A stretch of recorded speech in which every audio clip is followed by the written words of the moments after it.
Boa noite, irmãos. Nós estamos mais um culto aqui na casa do irmão Edson e hoje eu pretendo iniciar um estudo na Epístola de Paulo aos Romanos. Então, é muito importante o estudo da Epístola de Paulo aos Romanos.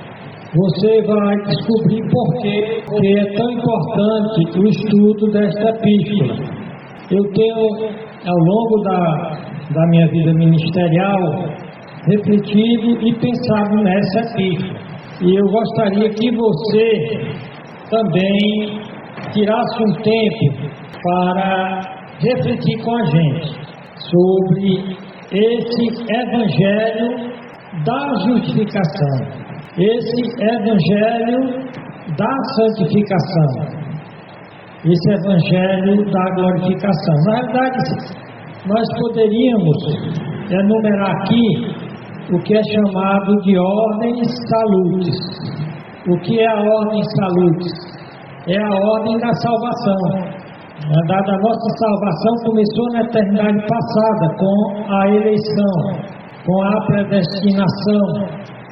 Na realidade, é mistério para nós o que está envolvido na eternidade passada. Vamos dizer assim, as razões, porque Deus escolheu como único meio de salvação o Evangelho de Jesus Cristo. Como Ele escolheu pessoas para serem salvas. É um mistério para nós. Mas, então nós vamos estudar o Evangelho, o Epístola de Paulo aos Romanos com esta finalidade. Qual é a finalidade? A finalidade é descobrir os mistérios do Evangelho. Vamos começar lendo logo no primeiro capítulo de Romanos, o que o apóstolo Paulo está dizendo, sem primeiramente fazer nenhuma observação acerca do significado das palavras. Vou só fazer a leitura de Romanos capítulo 1, e aqui diz: Paulo, servo de Jesus Cristo, chamado para apóstolo, separado do Evangelho de Deus, o qual antes havia prometido pelos profetas nas Santas Escrituras acerca de seu filho, que nasceu da descendência de Davi, segundo a carne, declarado Filho de Deus em poder segundo o Espírito de santificação, pela ressurreição dos mortos, Jesus Cristo nosso Senhor, pelo qual recebemos a graça e apostolado para a obediência da fé entre todas as gentes, pelo seu nome, entre as quais sois também vós chamados, para serem de Jesus Cristo, a todos que estáis em Roma, amados de Deus, chamados santos, graça e a paz de Deus, nosso Pai, e do Senhor Jesus Cristo. Então eu vou ficar com essa parte aqui introdutória da epístola do apóstolo Paulo aos Romanos. Vamos orar. Senhor Deus, nosso Pai, nos ajuda a entender esse mistério glorioso da salvação, esse tesouro precioso da epístola aos Romanos, que nós possamos, Senhor Deus, guardar em nossos corações as informações sobre essa joia preciosa e possamos entender melhor o que significa o Evangelho de Cristo, que tem sido tão maltratado, tão deturpado, pervertido por tantos falsos mestres, falsos profetas. E nos ajuda, Senhor Deus, a nos alegrarmos nesse Evangelho que é o poder de Deus para a salvação de todo aquele que crê, primeiro do judeu e também do grego ou do gentio, do não judeu. Nos ajuda agora em nome de Jesus Cristo. Amém. Então, algumas informações iniciais sobre essa epístola. O livro é intitulado a carta aos Romanos, não há dúvida que o autor foi Paulo, um judeu, escrevendo para uma igreja que estava no coração do Império Romano, era a capital do Império Romano, e nós vemos aqui em Romanos, no capítulo 1, Paulo, que na realidade esse era seu nome, não judeu. Seu nome judeu era Saul ou Saulo. Então, originalmente ele foi chamado de Saulo, nasceu em uma grande cidade chamada Tarso, onde havia um centro filosófico, um centro cultural. Ele era filho de pai gentil ou pagão e a mãe era judia. Então ele foi educado tanto na filosofia e religião pagã, mas principalmente ele foi educado como fariseu na religião judaica. E para que a gente entenda bem este livro, eu trouxe aqui algumas informações importantes. Nós já vimos que uma carta tem um destinatário, tem o remetente, era Paulo, e ele estava remetendo essa carta. Até então ele não tinha ido para Roma. Lá existia uma igreja, uma comunidade de pessoas que tinham se convertido do paganismo, tinham aceitado a Cristo, e o lugar de onde ele escreveu foi a cidade de Corinto, que ficava na Grécia, e dito que a data provável em que ele escreveu foi 58 depois de Cristo. Paulo, ele fez 3 viagens missionárias. Paulo está na sua 3ª viagem missionária, está lá em Corinto, e ele escreve essa carta quando ele passou 3 meses na Acaia. Então, é uma carta muito importante, porque ela fala da justiça de Deus, faz a diferença entre a justiça de Deus e a justiça do homem, faz a diferença entre a justificação do Evangelho, que é somente por Cristo, e a justificação do homem, que é por obras. Esclarece perfeitamente o que é a salvação, não deixa nenhuma dúvida. Toda a carta está tratando de como o homem pode resolver seu problema de pecado e de perdição perante Deus. Portanto, trata da justificação em Cristo. Como é que o homem pode ser declarado justo, mesmo sem poder pagar ou merecer a sua salvação. Aqui você encontra o plano de Deus da forma mais perfeita, mais completa. O apóstolo Paulo aqui, nos versículos chave, o versículo 16 e 17, o apóstolo Paulo diz: porque não me envergonho do Evangelho de Cristo. Ele inicia dizendo que foi separado para o Evangelho de Deus, no capítulo 1. Paulo, servo de Jesus Cristo, chamado para apóstolo, separado para o Evangelho de Deus. Então no 16 ele diz: porque eu não me envergonho do Evangelho de Cristo, pois é o poder de Deus para a salvação de todo aquele que crê, primeiro do judeu e também do grego, porque nele se descobre a justiça de Deus de fé em fé, como está escrito: o justo viverá pela fé. Tem outro texto que é marcante nessa epístola.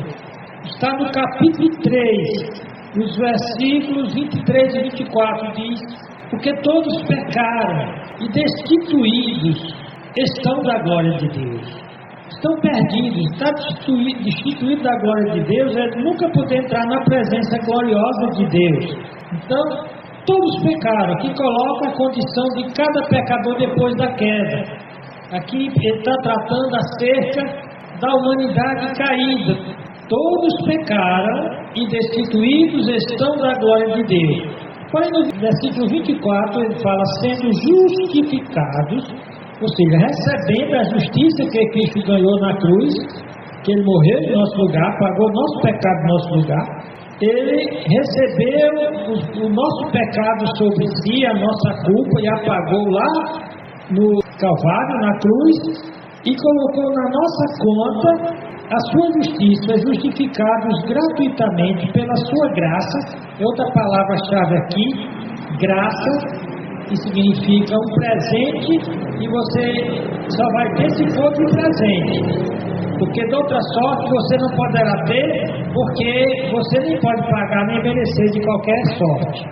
Então, sendo justificados gratuitamente por sua graça, pela redenção que há em Cristo Jesus. Então você nota que é muito importante essa carta. Quando você está tratando dos livros da Bíblia, você deve procurar saber onde é a seção que eles se encontram.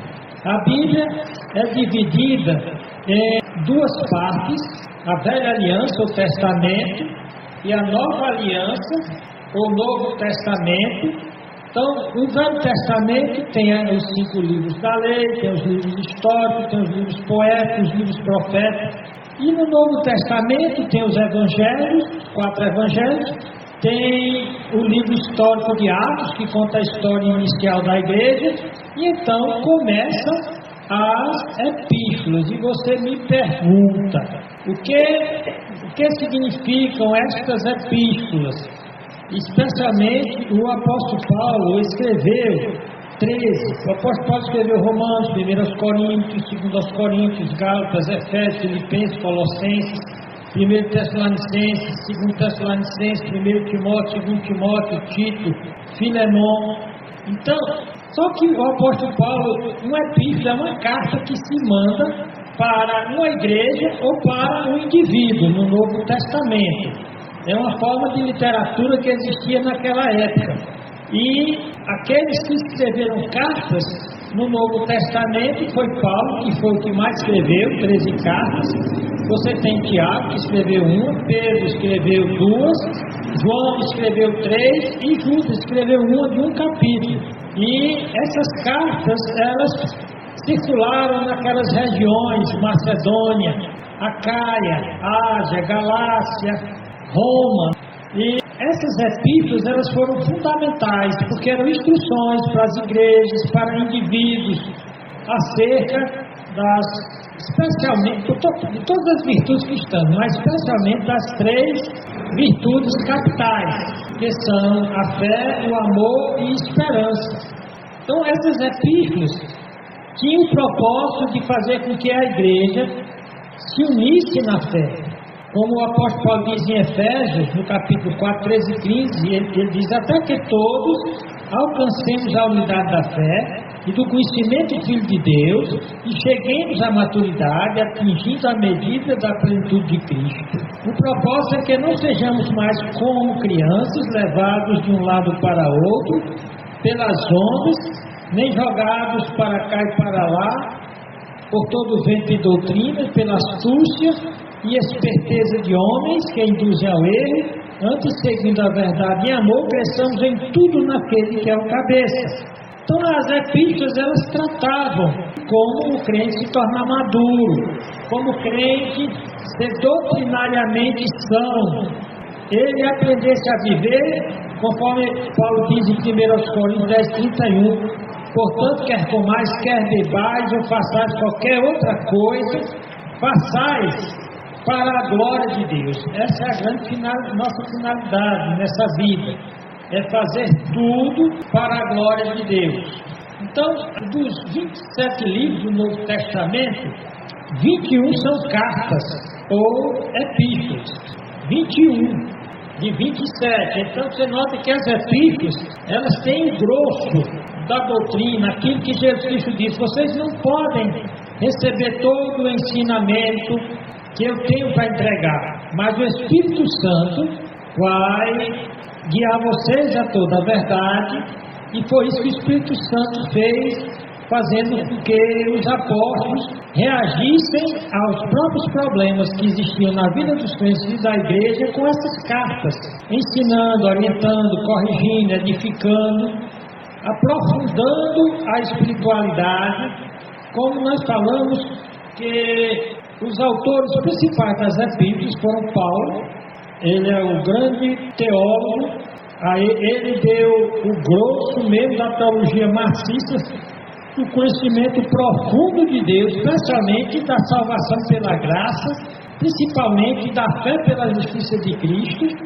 Já Tiago, ele vai tratar do outro lado. Paulo fala da fé que salva. E Tiago fala do resultado da fé que salva. Tem um aspecto ético. Tiago diz que a fé sem obras é morta. Paulo diz que por obra ninguém será salvo. Mas quem for salvo, que sabe que ele foi salvo pela vida mudada e transformada. Pedro vai escrever para os crentes que passavam por tribulação, que passavam por perseguição, até por martírio. Então, a carta de Pedro se reveste de um aspecto prático. Ele visava dar esperança ao crente em meio ao sofrimento. Já João, ele trata de uma maturidade profunda, baseada no amor. Já Judas, a carta dele é para defender a fé. No versículo 13, ele disse que até queria escrever uma carta falando daquelas coisas que Paulo falou sobre salvação. Mas ele se sentiu constrangido a falar da batalha da fé que uma vez por todas foi entregue aos santos. Portanto, nós temos um tesouro que muitos crentes não exploram. É interessante que quando a gente pensa no mundo da época dos apóstolos, logo depois da morte de Cristo, o mundo era dominado pelo Império Romano. Quem dominava a geopolítica da época eram os romanos. E isso envolvia o mundo conhecido da época. Só algumas tribos bárbaras não tinham sido subjugadas pelos romanos. Então a Bíblia vai falar desses lugares, da Galácia, para onde ele escreveu aos Gálatas, vai falar lá da Macedônia, para onde ele vai escrever aos Tessalonicenses e aos Filipenses, vai falar da Acaia, lá dos gregos, onde ele vai escrever aos Coríntios, vai falar para Roma. Então, a escrita das epístolas praticamente abrangeu o mundo conhecido da época. Esse era o evangelho que era levado aos gentios, para que eles entendessem que não havia outro meio de salvação a não ser por Cristo. E o homem que mais Deus usou para escrever essas cartas poderosas era Paulo, que era um nome grego. Saul ou Saulo era seu nome hebraico. E o apóstolo Paulo não chegou a conhecer Jesus Cristo. Alguns acham que ele nasceu no que seria chamado o primeiro ano, ou o ano zero depois de Cristo, e que ele se converteu em torno de 33 depois de Cristo. E depois de 14 anos de preparo e crescimento na fé, então ele vai começar as suas maravilhosas viagens e, consequentemente, escrever essas cartas. Então, as epístolas que Paulo escreve no Novo Testamento, elas foram arranjadas, colocadas de acordo com o seu tamanho e não em função da importância ou cronologia. Paulo escreveu outras cartas que ele até chega a mencionar. Ele escreveu uma carta aos Laodicenses que nós não temos hoje. Então, ele foi um grande veículo de Deus para pregar o Evangelho. Quando Cristo chamou na estrada de Damasco, Cristo disse: eu te escolhi para levar o Evangelho, para libertar das trevas, das garras de Satanás e trazê-los para a luz. Mas eu vou te mostrar o quanto vai ser necessário você sofrer pelo Evangelho. Então ele foi preso várias vezes em Filipos. Acredita-se que ele também foi preso em Éfeso, conforme 2 Coríntios 11:23. Com certeza ele foi preso em Jerusalém, ele foi preso em Cesareia, ele foi preso em Roma e foi martirizado, de acordo com a história que não é documentada na Bíblia. Ele foi aprisionado em Roma no ano 67 depois de Cristo, ou seja, ele tinha 67 anos quando Nero mandou decapitar. Nero viu que não dava para segurar Paulo. O único jeito era arrancando a cabeça dele. Então, As epístolas devem ser estudadas com muito carinho pelos crentes. Tem as epístolas para as igrejas, a igreja de Roma, de Coríntios, da Galácia, de Éfeso, de Filipos, aos Colossenses, e para a igreja de Tessalônica, ele escreveu 2. Porém, o apóstolo Paulo escreveu cartas pessoais para seus colaboradores, como Timóteo, Tito e Filipe. Escreveu as famosas cartas pastorais, que diz como é que o pastor e os líderes da igreja devem se comportar.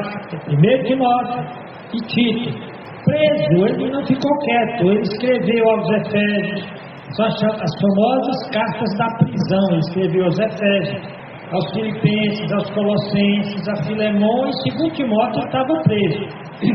Então são cartas muito importantes.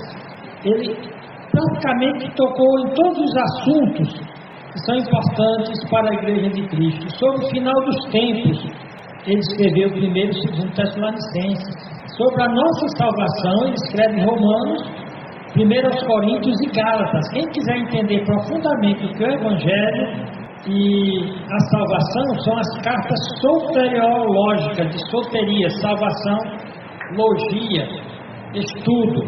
Ele foi quem mais falou mais profundamente sobre a pessoa de Cristo, nas cartas cristológicas de Éfeso, Filipos, Colossenses e Filemão, e principalmente cartas sobre a organização da igreja, o comportamento eclesiástico das igrejas e dos pastores e diáconos e cooperadores.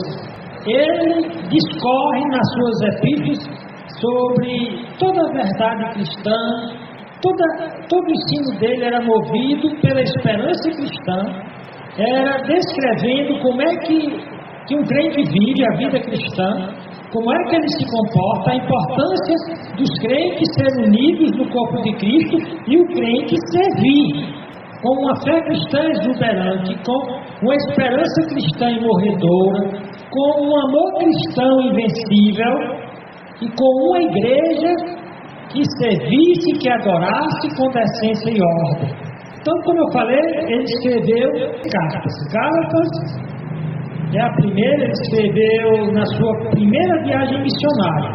1 e 2 Tessalonicenses, ele escreve na segunda viagem missionária. Romanos, de 1 e 2 aos Coríntios, ele escreve na terceira viagem missionária. Na sua primeira prisão em Roma, ele vai escrever para Éfeso, Filipos, Colossenses e Filemão. E na última viagem dele, a quarta viagem missionária, para Timóteo, 1 Timóteo e Tito. E no seu segundo aprisionamento, na sua segunda prisão em Roma, ele escreve 2 Timóteo. É muito importante, vou tentar despertar vocês para amarem as epístolas, começarem a estudar, se aprofundarem. Paralelamente, como eu falei, Paulo escreveu aos Gálatas na sua primeira viagem missionária. Na mesma época, Tiago escreve o seu livro. Tiago foi o primeiro a ser martirizado. E os evangelhos, o evangelho de Marcos, ele foi escrito mais ou menos nesse período em que ele escreveu Gálatas, o evangelho de Marcos. Foi o primeiro evangelho a ser escrito. Na época que ele escreveu Romano, Lucas escreveu o Evangelho. Essa parte aqui é só uma parte introdutória para que você saiba que temos como estudar e aprofundar essa epístola maravilhosa. Essa epístola que nos traz informações maravilhosas.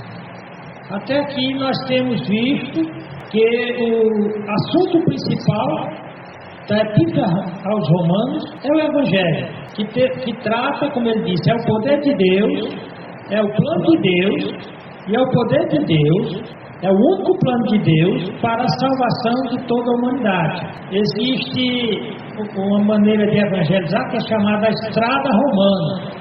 É o encadeamento de versículos em Romanos que dá todos os passos sem os quais ninguém poderá ser salvo. E a ênfase principal de Paulo é a justificação pela fé através da graça, sem a concorrência das obras. O homem jamais poderia pagar a sua salvação.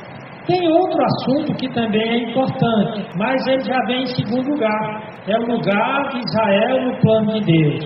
E então ele vai falar do capítulo 9 em diante sobre Israel. Na parte prática de Romanos, Paulo vai enfatizar a importância da nossa união com Cristo. A primeira parte, dos capítulos 1 a 8, é a parte doutrinária. O que é que nós podemos esperar de Deus, de Jesus Cristo como nosso Salvador. É onde ele vai tratar da justificação, a justificação totalmente pela fé, na obra salvífica de Cristo. Porém, no capítulo 6 em diante, ele vai dizer que os salvos foram salvos para serem santos. Então, ele vai tratar da santificação e vai tratar também da glorificação. Ele diz claramente que aquele que ele chamou, ele justificou, ele santificou e glorificou. Ele vai, então, até o versículo 8, ele está tratando especificamente da salvação da igreja.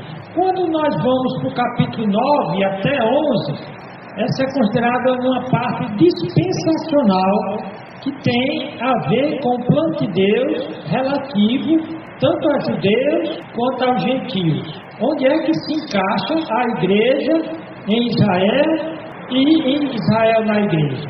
Os últimos capítulos de 12 a 16 é a parte prática. É o que é que se pode esperar de alguém que se diz que foi salvo pela graça. Dividindo isso a miúdo, no capítulo 1 a 17, ele vai iniciar falando da justificação pela fé, que é revelada no Evangelho. Você não vê muito tratando da justificação pela fé, exclusivamente pela fé e não pelas obras, no Velho Testamento. É chamada a dispensação da lei e cumpra a lei e você viverá. Desobedeça a lei e você morrerá. Obedeça a lei e você será abençoado. Desobedeça a lei e você será amaldiçoado. Só que no Novo Testamento diz que você pode até obedecer a lei para não ser amaldiçoado, para evitar a morte precoce, mas você jamais irá obedecer a lei suficientemente para pagar a sua conta de pecados. Então ele mostra a nossa incapacidade de nos autossalvarmos. Ele vai entrar então, ele primeiramente mostra a nossa perdição. E nos capítulos de 1, 18 a 3 de 20, ele mostra a necessidade absoluta que nós temos do Evangelho, a necessidade que cada um entende, que todos pecaram, não há nenhum justo, nenhum sequer, todos se perderam, todos estão destituídos da glória de Deus, e o único jeito é Jesus Cristo. E então é naqueles capítulos de 3, de 21 a 31, onde é mapeada, é feito um mapa de como é que nós somos justificados, a declaração do único plano de salvação para o homem ser salvo, não pelas obras, mas exclusivamente pela fé. Capítulo 4, nós vemos Abraão e a confirmação da justificação pela fé. Você nota que eu falei que no Velho Testamento não fala muito de justificação pela fé, mas já em Gênesis diz que o que justificou Abraão foi a fé e não a obra. Foi por causa da fé que ele foi sacrificar Isaac. Então não foi sacrificar Isaac que justificou a ele, foi a fé que o moveu a isso. E então você encontra aí Paulo e Tiago. Salvação só pela fé, mas a verdadeira fé move o indivíduo a fazer obras. O capítulo 5 vai mostrar os resultados da justificação.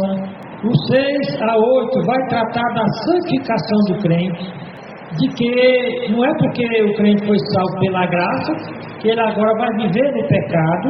Os versículos 11 da situação de Israel e, como eu falei, de 12 a 16 vai tratar no sentido prático da vida santa do crente. Então, nós já vimos aí o tema principal, nós já vimos a importância de você estudar Romanos para que você tenha acesso a todos esses textos.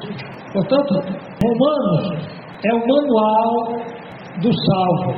Ele vai dizer claramente que só há um jeito de receber a vida eterna, pela graça de Deus. Romanos é a evidência, a prova de Deus, que Ele nos deu tudo o que precisamos para a salvação, para a vida em piedade, e que qualquer tentativa de buscar a salvação sem Cristo, Ele diz, não há nenhum justo, não há mesmo como se justificar perante Deus. Em Romanos 5:8 diz que Deus mostrou o seu próprio amor para conosco, enviando Jesus Cristo para nos salvar, para nos dar a vida eterna. Então, voltando aqui, alguns textos fundamentais de Romanos, antes da gente entrar na exposição específica. Em Romanos 1,16, o apóstolo Paulo define o Evangelho. É o poder de Deus para a salvação de todo aquele que crê, primeiro do judeu e também do grego ou do pagão. Isso aqui é chave, porque as religiões do mundo ensinam uma autossoteria, uma autossalvação. O homem ser salvo por meritocracia, o mérito e o pagamento faz o homem merecer através de sucessivas reencarnações, através de filantropia, através de uma vida moral que é ilibada, que é boa aos olhos dos homens, mas aos olhos de Deus, eu disse que o melhor homem aqui da terra, o melhor que o homem pode produzir, do ponto de vista moral, aos olhos de Deus, é o trapo da imundícia, e que Deus vai nos salvar por Jesus Cristo por amor. É outro texto muito importante. Deus mostrou seu próprio amor para conosco, demonstrou esse amor em ter enviado Cristo para morrer por nós, sendo nós ainda pecadores, que ele disse que nenhum prestava, todos estavam destituídos, indignos, capazes de entrar na presença de Deus, de ter acesso aos céus, porque a lei de Deus diz que ninguém com pecado, com qualquer mancha, pode entrar no céu, e diz que em Romanos 8:9, que agora o que controla o crente não é a natureza pecaminosa, mas sim o Espírito Santo, e que Deus trabalha na vida do crente. Em Romanos 8:28 diz que todas as coisas cooperam juntamente, a supervisão de Deus na vida do salvo, a proteção de Deus na vida do salvo, para que todas as coisas concorram, é a concorrência divina, é a atuação divina, para que cada crente não só seja salvo, mas continue salvo até o dia de ser chamado para a glória eterna. Romanos 8, 37 e 39. Esse é um texto muito importante para a salvação, a segurança da salvação do crente. Romanos 8, 36 a 39. Escuta a garantia que é dada aqui para o crente. Paulo diz, como está escrito, por amor de ti somos entregues à morte todo dia. Ou seja, o crente não está livre de aflições, de sofrimento. Jesus Cristo disse, no mundo passarei de aflições, mas tenho bom ânimo, eu venci o mundo. Ele diz, como está escrito, por amor de ti somos entregues à morte todo dia. Fomos reputados, ou designados, ou catalogados como ovelhas para o matador, destinados para a morte. Mas aqui tem o porém de Deus, o mais de Deus, a contrapartida de Deus. Ele diz assim, mas em todas estas coisas somos mais que vencedores por meio daquele que nos amou. Aí você pergunta, que coisas são essas que nós somos mais que vencedores? Aí no verso anterior, de 31 a 35, ele diz, que diremos, pois? Na verdade, desde o 30 ele diz, aos que predestinou, ou seja, a nossa salvação começou na eternidade passada. Predestinar é fixar o destino, antecipadamente. Pré é antes, e destinar destino. Aí é um debate por que é que Deus predestinou. É porque viu que eu ia crer ou eu criei porque Ele predestinou? Nós não vamos entrar nesse mérito aqui. O fato é que diz aqui que aos que Ele predestinou, e a Bíblia vai dizer, antes da fundação do mundo, a esses também chamou pelo Evangelho. E aos que chamou, a esses também justificou, declarou salvo e justo, quando eles creram em Jesus. E aos que justificou, a esses também glorificou.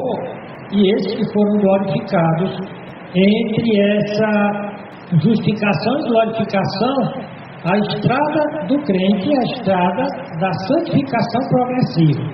Aos Coríntios, Paulo diz que chama eles de santos, porém eles ainda pecavam, não só santos, mas chamados a se santificar, se separarem do mal a cada dia. Então ele diz: que diremos a respeito dessas coisas? No 28 ele diz que faz todas as coisas cooperar para o nosso bem, que nos predestinou antes da fundação do mundo. No tempo em que chegamos a esse planeta, Ele nos chamou, nos justificou. Uma justificação que vai nos fazer santos, vai produzir em nós uma santificação posicional e ao mesmo tempo chamado para se santificar diariamente. E que está nos levando para a glória, a glorificação. Então Paulo diz: que diremos acerca dessas coisas? Nós temos essas promessas desde a eternidade passada até a eternidade futura. Ele diz: que diremos, pois, a estas coisas, a respeito dessas coisas? Ele vai cooperar para o nosso bem, não importa o que aconteça, que Ele nos predestinou, nos chamou, nos justificou, nos santificou, nos glorificou.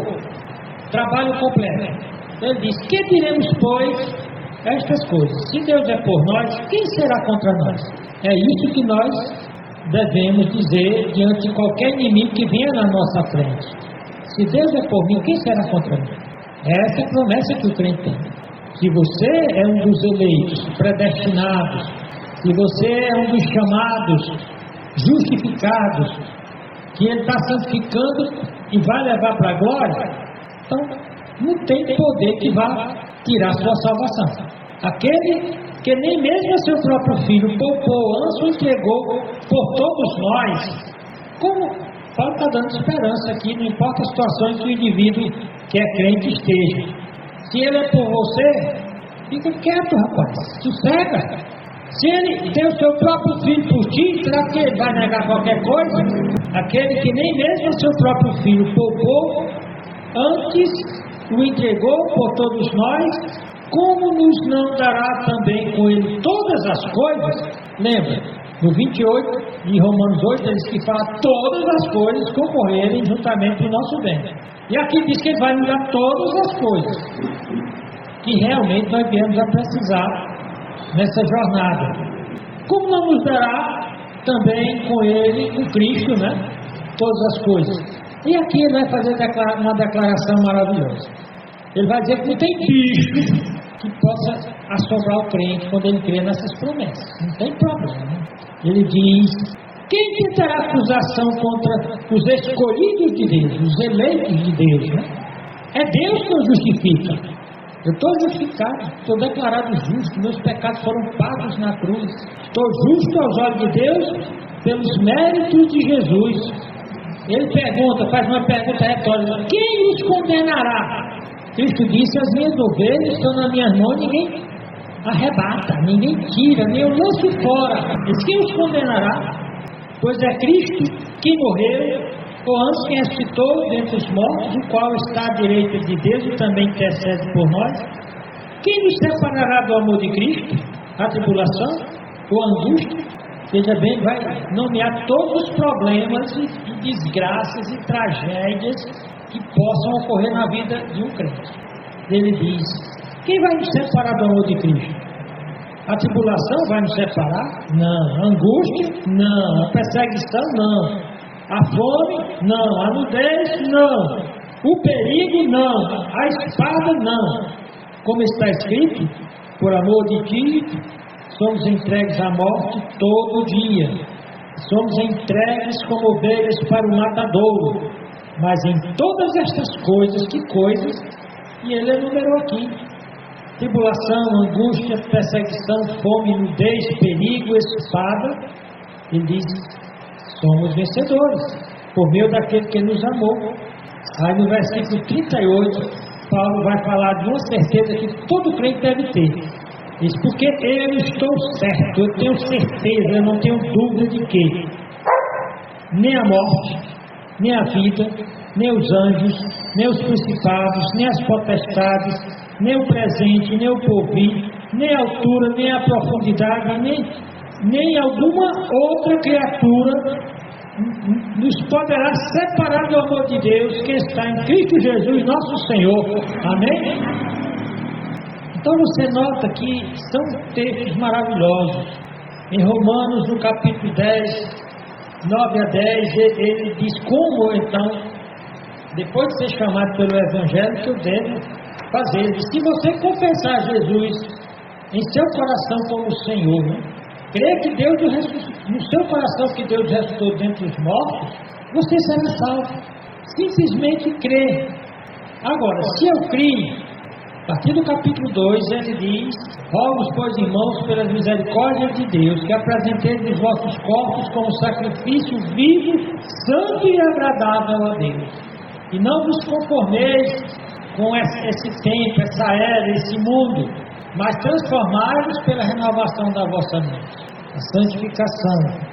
Ele diz que nós devemos ser conhecidos pelo nosso amor e não pela nossa raiva. Romanos 12, 19, ele diz para nós não nos vingarmos a nós mesmos, porque ele diz: a vingança pertence a mim. Se alguém me fez o mal, deixe por mim que ele vai pagar. Em Romanos 16 e 17 ele diz: ele roga aos irmãos que evitem causar divisão, que evitem desunir a igreja. Portanto, Paulo, ele dá uma contribuição maravilhosa, uma contribuição fantástica com esse livro.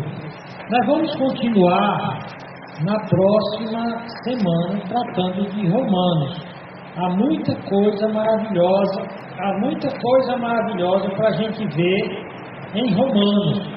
É um livro muito rico, é um dos tesouros que os crentes deviam todo ano ler umas 2 a 3 vezes cada ano, porque ele tem informações muito importantes para o crente, para que o crente não viva com medo, não viva assustado, para que o crente conheça essa justiça que Deus revelou em Romanos, que através do Evangelho ele cria um novo homem, uma nova humanidade, um Evangelho que é poder tão grande que nem morte, nem vida, nem ninguém pode nos separar do Evangelho.